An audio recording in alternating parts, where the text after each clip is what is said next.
오늘도 성경 봉독하고 기도하고 하나님의 말씀 생각하도록 하겠습니다. 하나님의 말씀은 마가복음 10장 1절로 12절 말씀입니다. 봉독하겠습니다. 예수께서 거기서 떠나 유대지경과 요단강 건너편으로 가시니 무리가 다시 모여들거늘 예수께서 다시 전례대로 가르치시더니 바리새인들이 예수께 나와 그를 시험하여 묻되 사람이 아내를 버리는 것이 옳으니까 대답하여 이르시되 모세가 어떻게 너희에게 명하였느냐 이르되 모세는 이혼 증서를 써주어 버리기를 허락하였나이다. 예수께서 그들에게 이르시되 너희 마음이 완악함으로 말미암아 이 명령을 기록하였거니와 창조 때로부터 사람을 남자와 여자로 지으셨으니 이러므로 사람이 그 부모를 떠나서 그 둘이 한 몸이 될지니라. 이러한즉 이제 둘이 아니요 한 몸이니 그러므로 하나님이 짝지어 주신 것을 사람이 나누지 못할지니라 하시더라. 집에서 제자들이 다시 이 일을 물으니 이르시되 누구든지 그 아내를 버리고 다른 데에 장가드는 자는 본초에게 간음을 행하며 또 아내가 남편을 버리고 다른 데로 시집가면 간음을 행함이니라. 아멘. 기도하겠습니다. 사랑과 은혜가 풍성하신 하나님 아버지 감사합니다. 이 시간도 하나님의 말씀을 생각하는 소중한 시간입니다. 열린 마음으로 말씀을 받고 30배, 60배, 100배로 결실하는 역사가 있게 하여 주시옵소서. 예수님 이름으로 기도드리옵나이다. 아멘. 여러분 다시 만나서 반갑습니다. 주님의 이름으로 여러분들을 진심으로 사랑합니다. 또 한 주간 지나오면서 감사할 일들을 돌이켜보고 늘 감사할 수 있기를 바랍니다. 개인적으로, 가정적으로, 또 교회적으로, 사회적으로 감사할 일은 어떤 것들이 있는가? 늘 감사하며 살 수 있기를 바라겠습니다. 하나님께서 인간들에게 소중한 기관 3개를 주셨습니다. 하나는 가정, 하나는 교회, 하나는 국가, 3개의 가장 기본적인 선물로 우리에게 주신 공동체입니다. 그러나 현대사회로 가면서 누구나가 가정을 소중히 여긴다 이렇게 얘기하면서 깨어지는 가정이 많아지는 것을 봅니다. 우리가 심각하게 우리 자신을 돌이켜보고 가정과 그리고 결혼의 소중함을 생각해 보아야 할 줄 압니다. 성경을 강의하다 보면 가끔 뛰어넘고 싶은 본문들이 있습니다. 오늘 같은 본문입니다. 예수님께서 이혼에 관한 가르침을 주시는데 이혼에 관한 얘기가 나오면 설교하기가 상당히 부담스러운 시대가 되었습니다.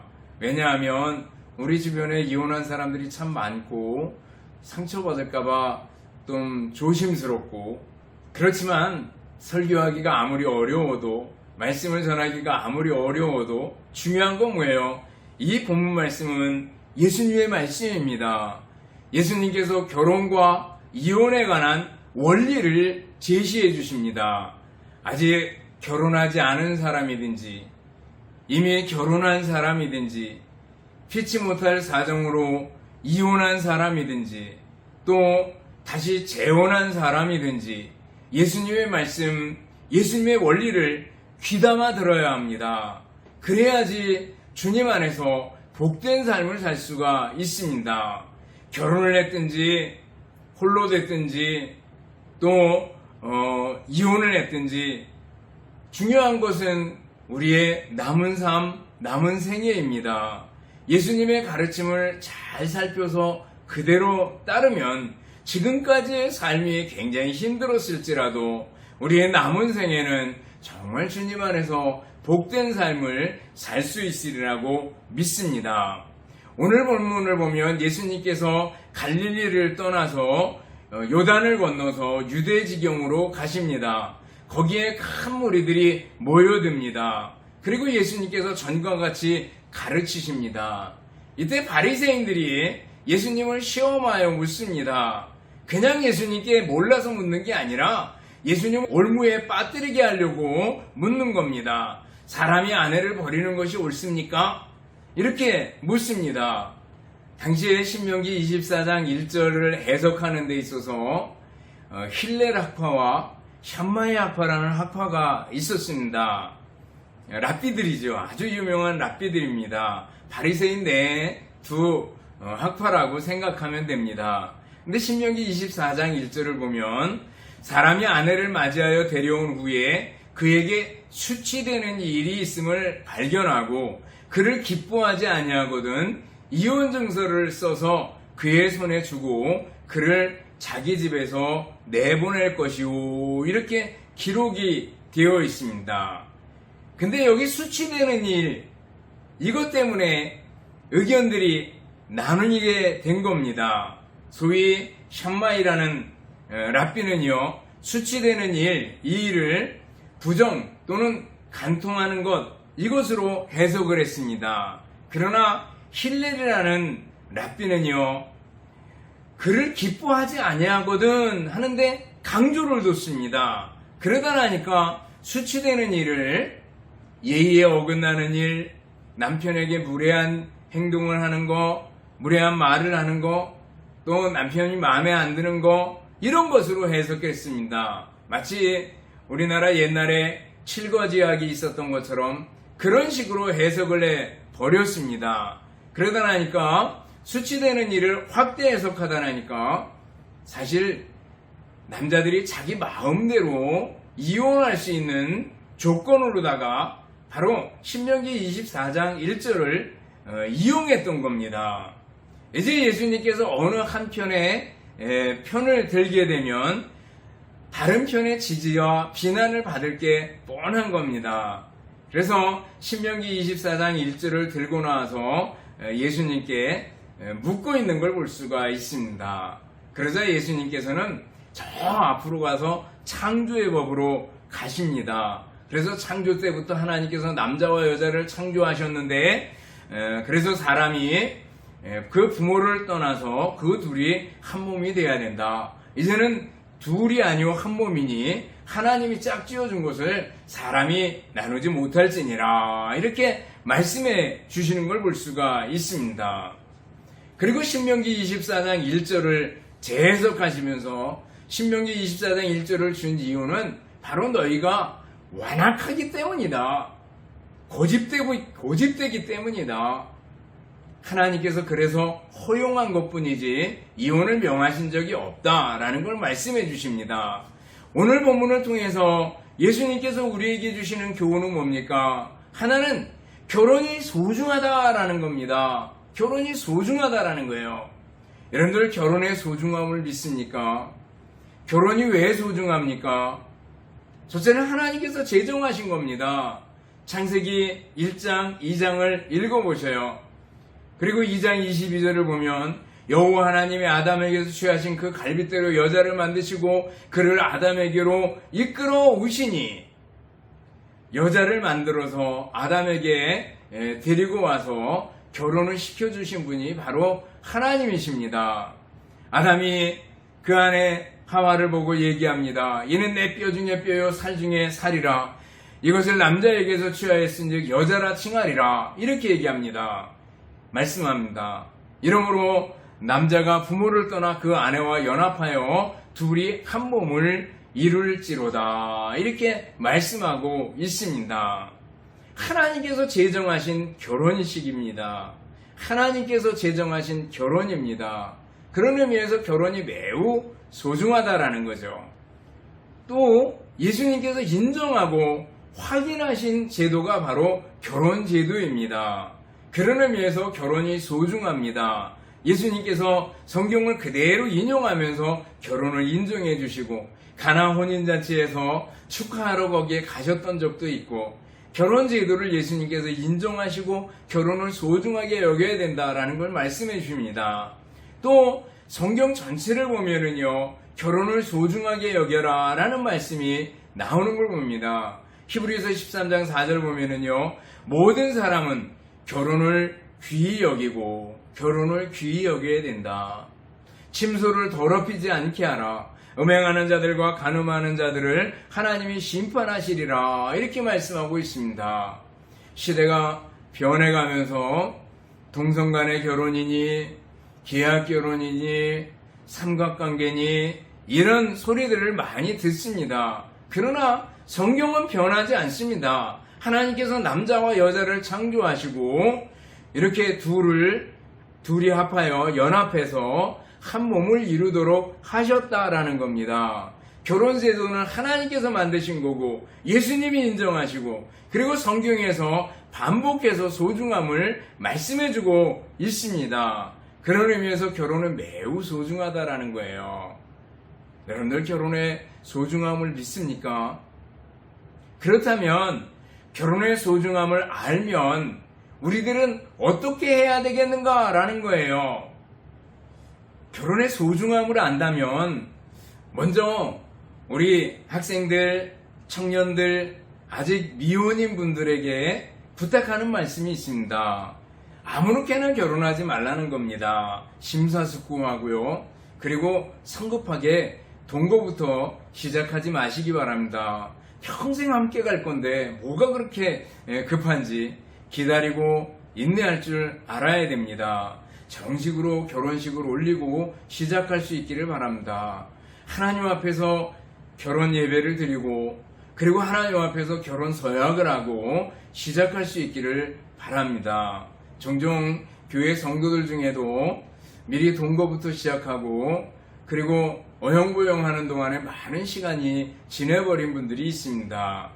나중에 기회가 되면 결혼식을 한번 올려볼 수 있기를 바랍니다.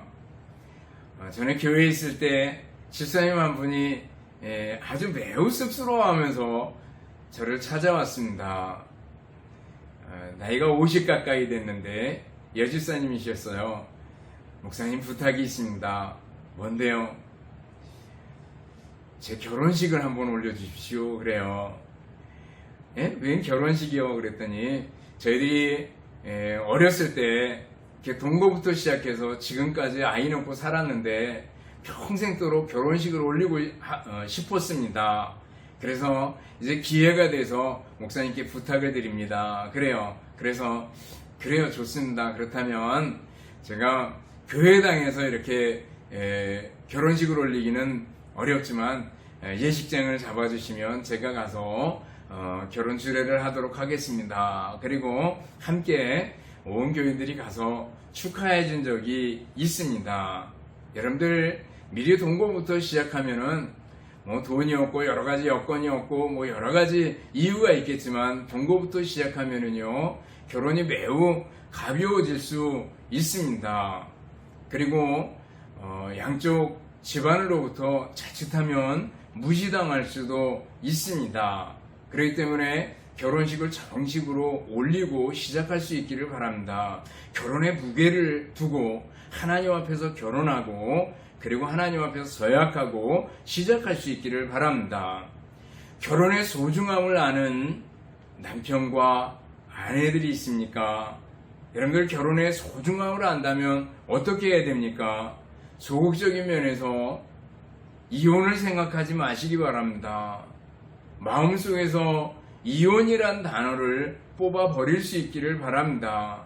저는 깨지는 가정들을 주변에서 많이 보았습니다. 얼마나 많이 마음이 아프고 얼마나 안타까운지 모릅니다. 종이 2장을 이렇게 붙였다가 떼면, 풀로 붙였다가 떼면 양쪽이 성하지가 않습니다. 마찬가지로 이혼이라는 것은요, 양쪽에 얼마나 큰 상처를 주게 되는지 모릅니다. 가뜩이나 아이가 있다면 그 아이에게는 정말 치명적인 아픔을 주게 되는 걸 볼 수가 있습니다. 성경에서는요, 어느 곳에서도 이혼을 명령하신 적이 없습니다. 초대교회에 이런 일이 있었습니다. 먼저 남편이나 혹은 아내가 예수님을 믿습니다. 그리고 한편은 불신자로 남아 있습니다. 그런 경우들이 초대교회에 당연히 있지 않겠어요? 그때 바울사도는 얘기합니다. 그 예수님 믿는 것 때문에 상대편에서 이혼하자 이렇게 요청하지 않는다면 이혼하지 말라고 얘기합니다. 언젠가 하나님께로 돌아올 가능성이 있는 거 아니겠어요? 그리고 언젠가 그 기도를 하나님께서 들어주시리라고 믿고 이혼하지 말라고 얘기합니다. 가정에 심각한 이혼의 위기가 왔을 때 이혼해야 되겠어? 도장 찍어? 이렇게 함부로 말하고 결정하지 마시기 바랍니다. 다시 한번 심사숙고해서 예수님께로 돌아가고 예수님의 가르침에 귀를 기울이고 이럴 때 예수님이라면 어떻게 하셨을까라는 걸 한 번 더 생각해야 될 줄로 압니다. 예수님께서 허락하신 그 이혼하기에 합당한 이유 하나가 있는데 바로 음행입니다. 배우자의 음행, 간음이 드러나면 이혼할 수 있습니다. 그렇지만 뭐예요? 이때에도 용서할 수 있으면 용서해라라는 겁니다. 호세아서가 있잖아요. 호세아가 고멜을 용서하고 고멜이 음탕에서 자꾸 다른 남자에게로 갑니다. 그러면 호세아가 다시 돈을 지불하고 고멜을 사옵니다. 이 일이 계속 아이를 낳고도 반복됩니다. 그런데 이 일을 통해서 하나님께서 우리에게 주시고자 하는 건 뭐예요? 하나님께서 이스라엘을, 하나님께서 오늘 우리를 끝까지 사랑한다는 겁니다. 고멜이란 여자는 바로 우리들인데 하나님을 배반하고 떠나가는 거 아니겠어요? 그래도 호세아가 고멜을 사듯이 하나님께서 우리를 끊임없이 끝까지 사랑하신다라는 것을 보여주는 거죠. 어쨌거나 여러분들 이혼에 관한 거 심사숙고해야 된다라는 걸 얘기해주고 있습니다. 이혼의 이유들이 어떤 것들이 있습니까? 가장 큰 이유를 성격 차이로 꼽습니다. 성격이 안 맞는다고요? 여러분들 날 때부터 성격이 맞는 사람이 있겠어요? 잘 안 맞습니다. 요즘 30 다 돼서 결혼을 한다고 치면 30년 동안 부모님도 다르고 자라온 환경도 다르고 배경이 다른데 성격이 딱 맞을 수가 없는 겁니다. 성격은요, 어쩌면 맞춰가는 겁니다. 도우려는 자세를 가지고 우리들이 성격을 맞춰가야 됩니다. 지금도 성격 때문에 싸우고 있습니까? 당장 중지해야 됩니다. 그래서 서로 맞추려고 노력해야 된다는 거예요. 예수님의 십자가를 생각하고 서로 맞춰가야 되는 겁니다.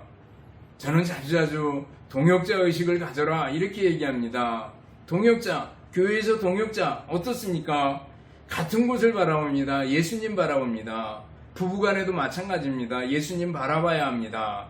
그리고 뭐예요? 서로 존중해야 됩니다. 존중해야 됩니다. 언어부터 바꿀 수 있기를 바랍니다. 존중해야 됩니다. 또 서로 종이 돼야 됩니다.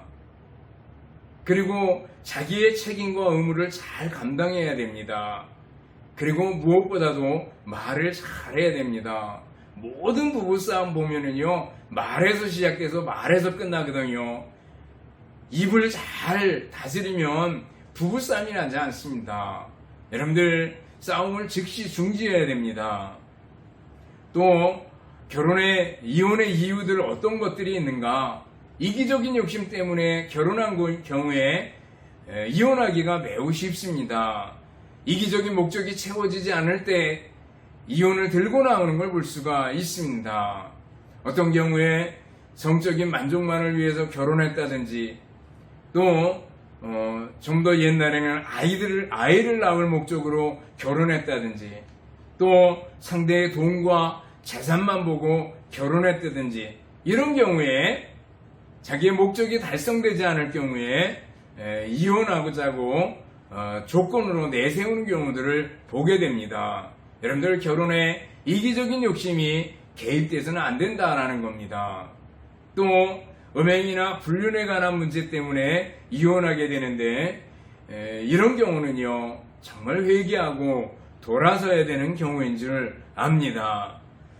종종 어떤 경우에 너무너무 좀 억울하다, 비참하다 이런 경우들이 있습니다. 의처증이나 의부증이 아주 심하게 가지고 있는 그런 사람들과 같이 사는 게 굉장히 힘들 수 있고 또 소위 조현병이나 정신적인 병들을 가지고 있을 경우에 굉장히 힘들 수 있습니다. 또 평소에는 사람 좋기로 아주 호가 났지만 술만 먹으면 거의 짐승 수준으로 포악한 짐승으로 돌변해서 밤새도록 잔소리를 늘어놓고 구타를 서슴없이 하고 하는 경우들도 있는 걸 봅니다. 그러나 이때에도 이혼의 그 조건이 동기가 인간의 완악함 때문이 아닌지 한번 돌이켜봐야 될 줄 압니다. 왜냐하면 이혼은 너무나 큰 상처를 안겨주기 때문에 그렇습니다. 제 주변에도 이혼을 하거나 혹은 이혼의 심각한 위기를 맞이하는 걸 곁에서 지켜본 적이 있습니다. 결혼하고 일방적으로 처맞기도 하고 결혼하고 하루도 안 빼고 계속해서 싸우는 경우 이혼하는 것이 낫지 않겠나 이렇게 싶을 때가 있습니다. 잠언에도 다투는 여인과 함께 큰 집에 사는 것보다 움막에서 혼자 사는 게 나으니라 그랬는데 별별 생각이 다 들 때가 있습니다. 그러나 여러분들 이혼한다 그래서 삶이라는 것이 팍팍한 삶이 더 나아지는 것도 아니고 아이라도 있으면 아이에게 평생 상처를 주는 거 아니겠어요? 이혼 여러분들 심각하게 고려하고 심각하게 생각해야 될 줄 압니다. 바리새인들이 이혼의 근거로 삼은 건 신명기 24장 1절입니다.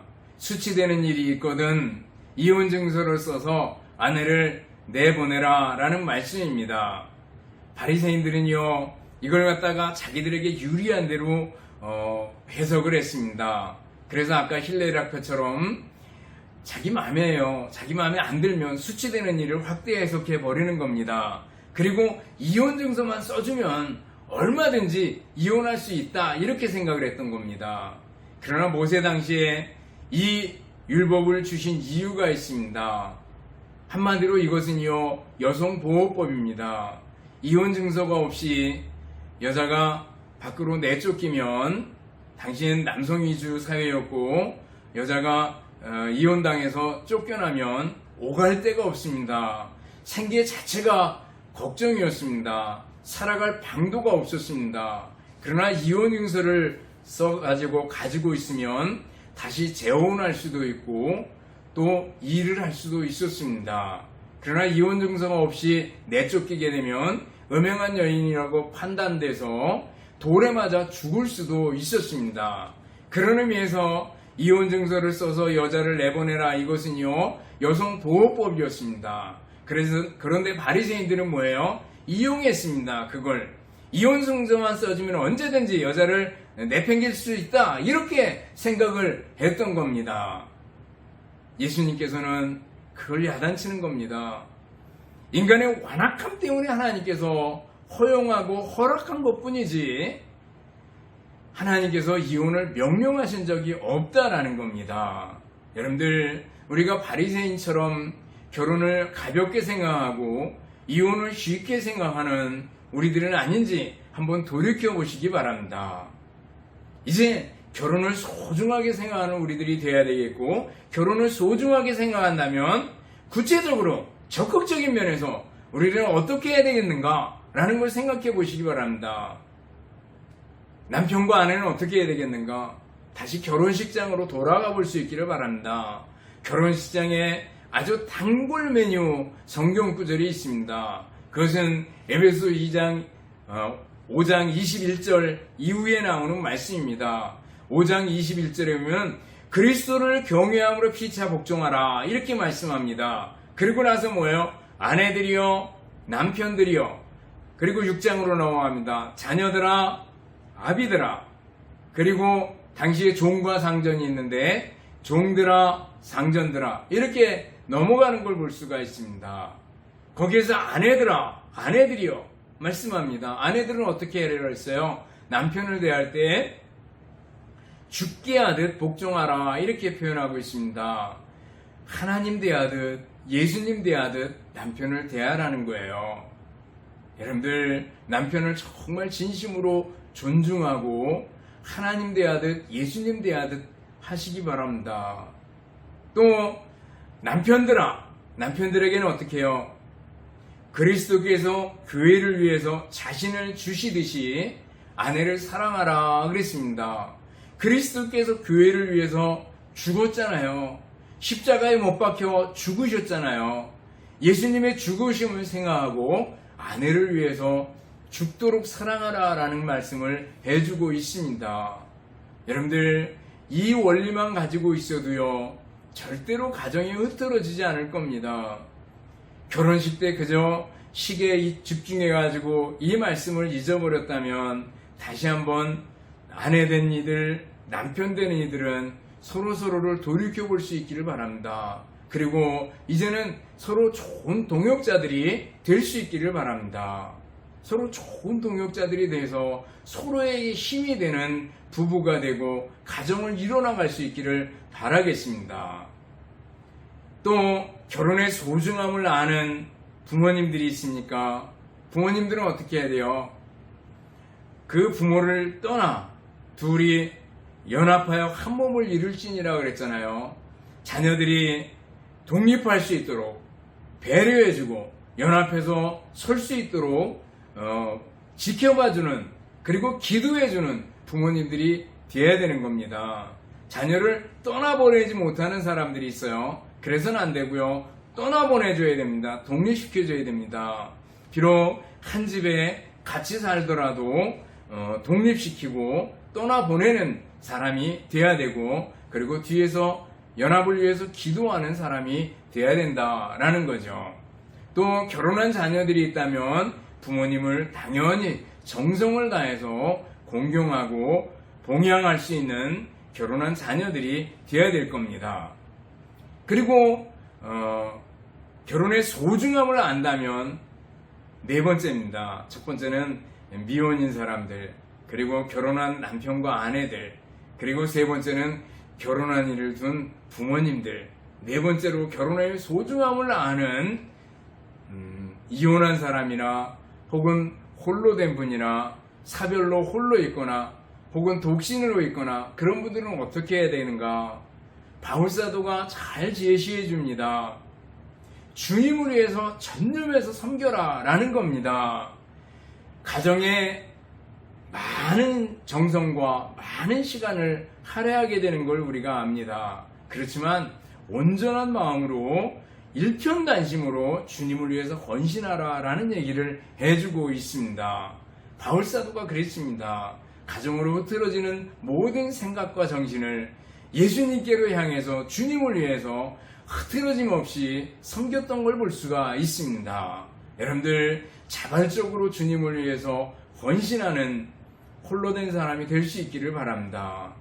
말씀을 정리합니다. 여러분들, 결혼은 소중한 겁니다. 하나님께서 만드시고 예수님께서 인정하신 제도가 바로 결혼제도입니다.